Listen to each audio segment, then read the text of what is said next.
रामदास अचानक से बेहोश हो जाता है कि तभी वो औरत बोलती है, तुम मेरे साथ चलो, इसकी चिंता मत करो, ये बिल्कुल ठीक है। इतना सुनकर इरावती बैलगाड़ी की तरफ देखती है और अब उसका डर और भी ज्यादा बढ़ जाता है, क्योंकि वाकई में उस बैलगाड़ी में कोई बैल नहीं था और ना ही कोई चलाने वाला था। वो अपने आप ही चल रही थी। इरावती घबराते हुए आगे देखती है तो उसे एक घर बना हुआ दिखता है। उस घर के चारों तरफ शमशान की राख फैली हुई थी और ये पूरी जगह एक जंगल से घिरी हुई थी। ऐसा लग रहा था जैसे किसी बहुत ही खुफिया जगह का एक रास्ता था। चलते चलते लोग घर के अंदर पहुंच जाते हैं। अंदर पहुंचते ही वो देखती है कि एक औरत जमीन पर बिछे हुए बिस्तर पर लेटी हुई है। उसका पेट बहुत ही फूला हुआ है और उसका चेहरा उतना ही डरावना और झुलसा हुआ है जो थोड़ी देर पहले उस औरत का था। उसे देखकर इरावती घबरा जाती है और बोलती है, ये कौन है? घबराओ मत, ये मेरी बहन है और तुम्हें इसका इलाज करना होगा। ये बहुत तकलीफ में है, अब और समय बर्बाद मत करो। उसकी बात सुनकर इरावती थोड़ी हिम्मत लाती है, लेकिन उसका चेहरा बहुत ज्यादा डरावना था। तभी वो इरावती को इशारा करती है, अपना काम शुरू करो। इरावती उसके पास बैठती है और कांपते हुए हाथों से उसके पेट पर हाथ रखती है। पेट पर हाथ रखते ही वो बोलती है, बच्चा अटक गया है। हाँ, इसीलिए तो तुमको यहाँ पर बुलाया है। अच्छा ठीक है, मुझे थोड़ा सा तेल ला कर दो। वो औरत इरावती को तेल ला कर देती है। इरावती अपने काम पर लग जाती है और डरती हुई घबराती हुई अपने कांपते हुए हाथों से उस डायन का इलाज करती है। वो बच्चे को सीधा करने की कोशिश करती है। करीब 1 घंटे की मशक्कत के बाद बच्चा सीधा हो जाता है। इस दौरान वो डायन बहुत दर्द में होती है और वो बहुत तेज चिल्लाती है। उसकी चीख किसी आम इंसान की तरह नहीं थी, बल्कि बहुत ही भयानक थी, जिस वजह से इरावती के कानों में दर्द होना शुरू हो जाता है। लेकिन फिर भी वो उस दर्द को सहती है, क्योंकि उसे अपनी और रामदास की जान बचानी थी। जैसे तैसे करके उसने उसका इलाज किया। थोड़ी देर में घर में बच्चे के रोने की आवाज आती है। वो बच्चा इरावती के हाथ में था। इरावती बिल्कुल गुमसुम और डरी हुई होती है। हे राम, आज तक मैंने अपने जीवन में कभी इतनी सुंदर बच्ची नहीं देखी। इरावती के हाथ में एक बहुत ही सुंदर लड़की थी। वो बच्ची इतनी सुंदर थी कि इरावती उसके रूप में खो जाती है। इतनी सुंदर बच्ची तो मैंने आज तक नहीं देखी थी। इरावती उस बच्ची की सुंदरता पर इतनी मोहित हो गई थी कि वो भूल गई थी कि इस वक्त वो कहाँ पर है, किसके साथ है। तभी इरावती की नजर उस बच्ची की माँ पर जाती है। वो देखती है कि वो औरत जो अभी कुछ देर पहले बहुत ही भयानक थी, अब वो एक सुंदर अप्सरा की तरह लग रही थी। तभी उस बच्ची की माँ कहती है, तुमने मेरी बच्ची को बचाया है, मैं तुम्हारी जिंदगी भर आभारी रहूंगी। मांगो, तुम्हें क्या मांगना है? इरावती बहुत ही डरी हुई होती है। वो डरते डरते कहती है, आप मुझे और मेरे जीजा जी को सही सलामत हमारे घर तक पहुंचा दो। हमने आपका काम कर दिया है। इरावती की बात सुनकर वो औरत अपनी बहन को इशारा करती है। थोड़ी देर में इरावती को होश आता है।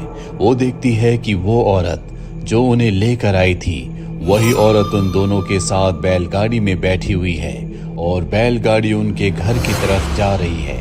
इरावती कुछ समझ पाती तभी उनके गांव की सीमा आ जाती है। बैलगाड़ी रुक जाती है। सभी बैलगाड़ी से बाहर निकलते हैं। वो देखती है कि रामदास अब भी बिना कुछ बोले शांत खड़ा है।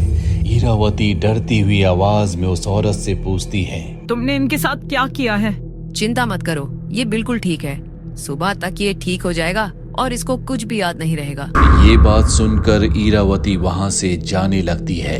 तभी वो औरत अपनी माया से एक पोटली लाती है और उस पोटली को इरावती को थमा देती है। तुम ये पोटली अपने पास रखना और इसको सुबह ही खोलना। इतना कहकर वो औरत चली जाती है और उस औरत के जाने के तुरंत बाद ही इरावती उस पोटली को खोल देती है। वो जैसे ही पोटली को खोलती है तो हैरान हो जाती है। वो देखती है कि उस पोटली में हड्डियां हैं। ईरावती घबराकर उस पोटली को छुपा देती है और अपने घर के अंदर चली जाती है। अगली सुबह जब ईरावती की आंख खुलती है तो वो महसूस करती है कि उसे बहुत तेज बुखार है। वो देखती है कि उसकी बड़ी बहन लक्ष्मी देवी उसके पास बैठी है। तभी लक्ष्मी देवी पूछती है, बहुत भीग गई थी तुम। रामदास ने बताया शायद इसी से तुमको बुखार आ गया है। डिलीवरी तो अच्छे से हो गई थी ना? सुना है बहुत दूर गांव में कोई औरत थी। ये बात सुनकर ईरावती समझ गई थी कि रामदास को कुछ भी याद नहीं है और ये उन औरतों ने ही किया है। मेरी तबीयत ठीक नहीं है, थोड़ा काढ़ा बना दो। लक्ष्मी उठकर उसके लिए काढ़ा बनाने चली जाती है, जिसके बाद ईरावती अपनी करवट बदलती है। ईरावती को नीचे कुछ चुभता है। ईरावती जैसे उसे उठाकर देखती है तो वो हैरान हो जाती है, क्योंकि वो एक हड्डी थी और ये कोई साधारण हड्डी नहीं थी, बल्कि एक सोने की हड्डी होती है। वो समझ जाती है कि कल जो पोटली उसके पास थी, जिसे उसने छुपा दिया था, उसमें जो हड्डियां थी अब वो सोने की हड्डियां बन चुकी हैं। पोटली तो मैंने वहाँ छोड़ दी थी, तो ये हड्डी पास कैसे आई? ईरावती के मन में लालच आ जाता है, इसीलिए इस बारे में वो किसी को कुछ नहीं बताती। 2 महीनों के अंदर इनके परिवार पर मुसीबतों का पहाड़ टूट जाता है। ईरावती को अचानक से पैरालाइज का अटैक आ जाता है। रामदास की एक हादसे में मृत्यु हो जाती है।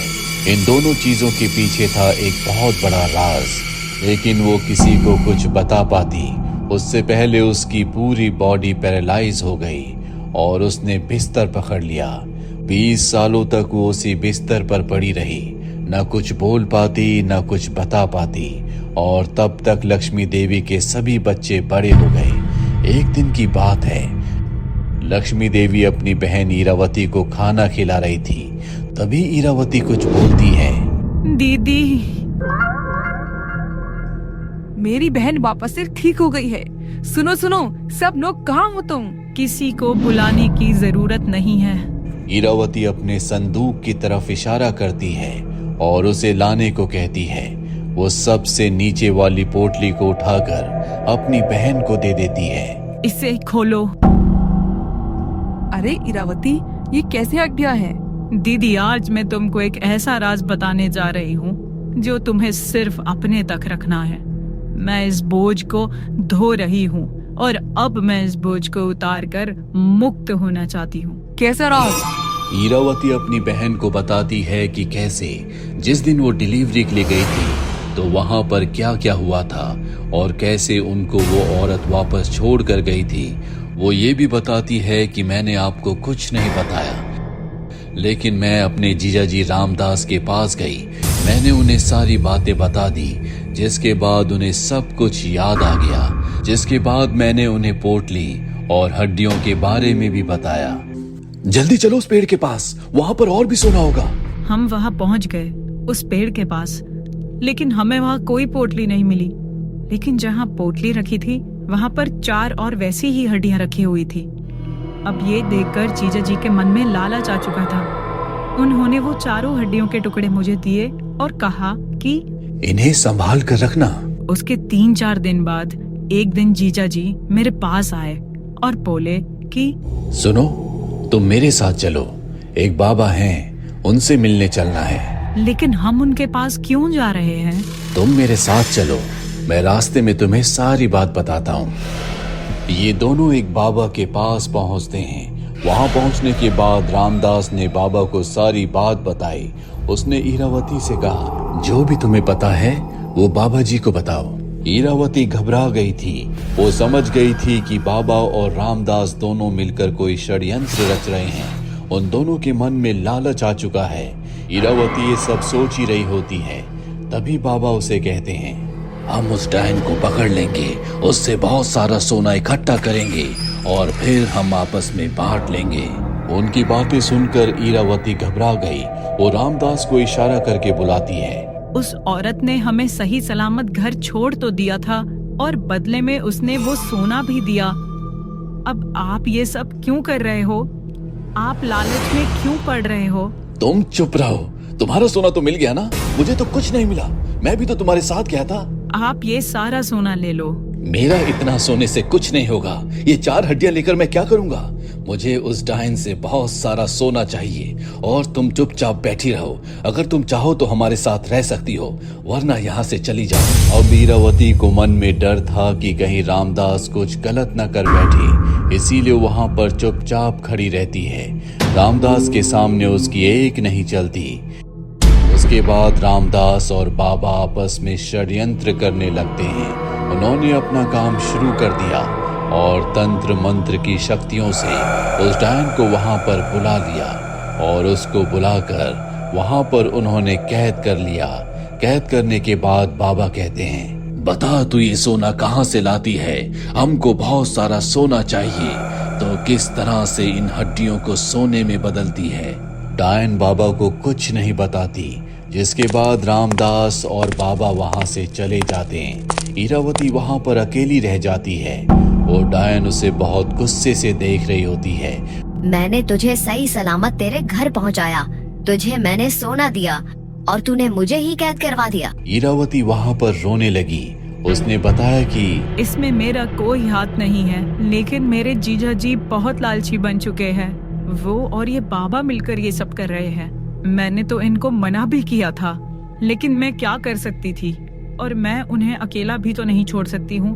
थोड़ी देर के बाद रामदास और बाबा वापस आ जाते हैं और वापस आने के बाद एक बार फिर से वो उस डायन को प्रताड़ित करना शुरू कर देते हैं। और इन दोनों को ये नहीं पता था कि इस डायन की एक बहन भी है जो उससे भी खतरनाक है। ये बात सिर्फ ईरावती को पता थी।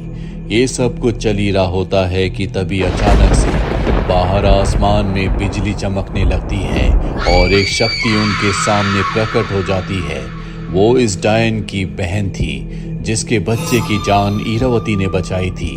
वो अपनी बहन को प्रताड़ित होते हुए देखकर अपने गुस्से को काबू नहीं कर पाती और अपनी शक्तियों से बाबा को मार देती है।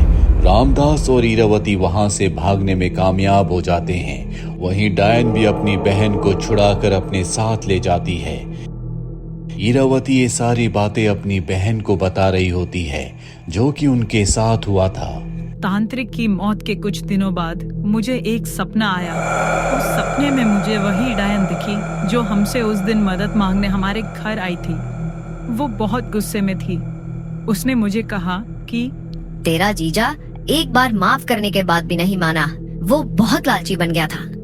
वो दूसरे ओझा और तांत्रिकों से मिलकर हमें पकड़ना चाहता था और हमसे सोना लेना चाहता था। तुमने हमारी मदद की, इसलिए हमने तुम्हें नहीं मारा। और तुम्हारे जीजा जी, उसको तो हमने मौत के घाट उतार दिया है, लेकिन तुम्हें भी तुम्हारी सजा मिल चुकी है। अब जब तक तुम जिंदा हो, तुम बस ऐसे ही पड़ी रहोगी। ये सारी बातें सुनने के बाद ईरावती की बड़ी बहन रोने लगती है।